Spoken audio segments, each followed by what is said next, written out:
Hello and welcome to another GCSE revision video, and in this video I want to talk about where we round. Okay, when we're adding or subtracting we go by decimal places.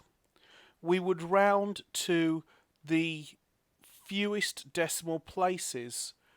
That's our least accurate measurement.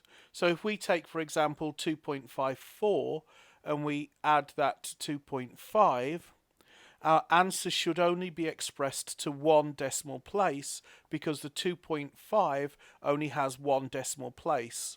The fact that 2.54 has two decimal places is neither here nor there. We go to the one that has the fewest decimal places. Any other time we would go by the number of significant figures, and we would round to the measurement that had the fewest significant figures. So for example, if we had 2.54 multiplied by 2.5, we would round to two significant figures because 2.54 has three significant figures, 2.5 has two significant figures. So the fact that 2.54 has three significant figures is neither here nor there. The fact that the 2.5 is only accurate to two significant figures, that means we can only express our measurement or our answer to two significant figures because our measurement's least accurate measurement is two significant figures. Okay then, so why not just go by significant figures throughout? Well, the reason is with addition and subtraction you can't just add unless you make sure your units of your measurements are the same. For example, if we were trying to add 1.23425 kilometers to 3.25 meters, we can't add them unless we first convert the kilometers to meters or the meters to kilometers. So if we convert, say, the kilometers to meters, then we can add because we've got the same units. So in this case, the 0.2 in both the top and the bottom have the same value. In this case, they're both 20 centimeters. And again, the 5 in both top and bottom carry the same value, that is to say 5 centimeters. Therefore, we can be confident that we can round to two decimal places. And that means we would be expressing our answer to the nearest centimetre. Now, if we just went by significant figures, all we could be sure of is to three significant figures. So we would be expressing our answer to the nearest 10 meters. That means we've lost an awful lot of accuracy unnecessarily. Okay then, well, if going by decimal places is more accurate, why not go by decimal places throughout? Well, significant figures are more general. When adding or subtracting, we can only add or subtract the same units. When multiplying or dividing, we might not necessarily be working with the same units. For example, we might be multiplying a measurement by a ratio. The circumference of a circle whose diameter is 20.1 centimeters is 20.1 centimeters times pi, which we can round to 3.142. Now, in this case, we're not multiplying like terms, so we can't say that the 0.1 in pi has the same value as the 0.1 in the diameter of the circle. This becomes even clearer when we're looking at division. The density of an object whose mass is 10.25 kilograms and volume is 30.1 centimeters cubed is given by the formula mass divided by volume. So we have 10.25 kilograms divided by 30.1 centimeters cubed. So the question is, how many centimeters are there in a kilogram?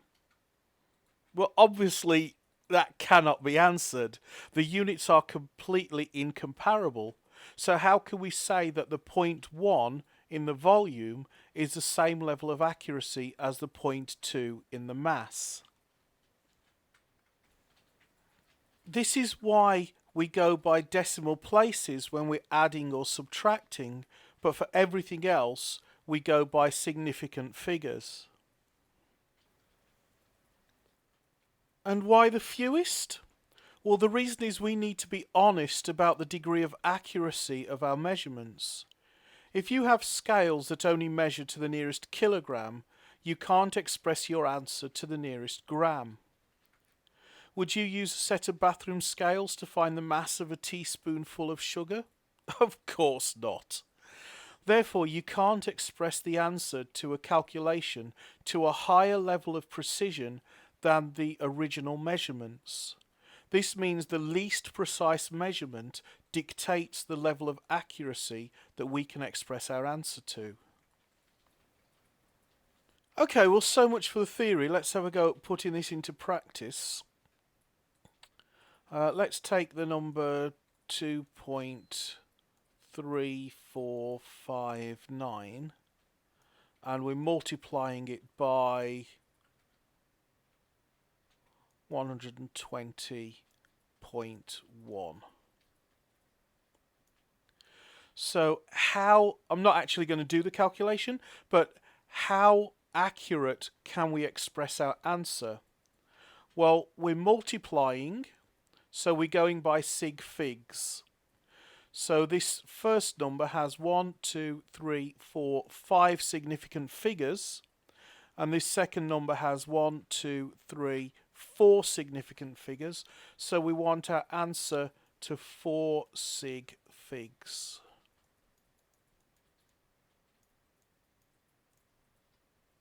Okay, let's try another one. Let's do, let's pick 153.5 and add that to 2.59.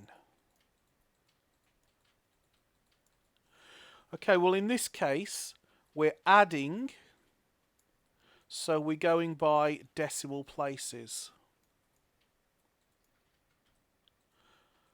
So this is as far out as we can go to the right, which is 1 decimal place. So we want to give our answer to 1 decimal place. Oh, I am not going to write out decimal place longhand, it'll take forever. I'm just going to write DP.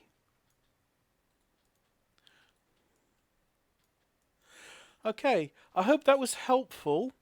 Why don't you have a go at constructing some numbers and deciding whether to add or multiply or divide or subtract or whatever, and then working out whether you would use decimal places or significant figures, and how many significant figures or decimal places would you express your answer to. No need to actually do the calculations, just to know how many decimal places or significant figures to round to. Okay, good luck with that, and good luck with your revision, and good luck with your exams, and I'll see you in the next video.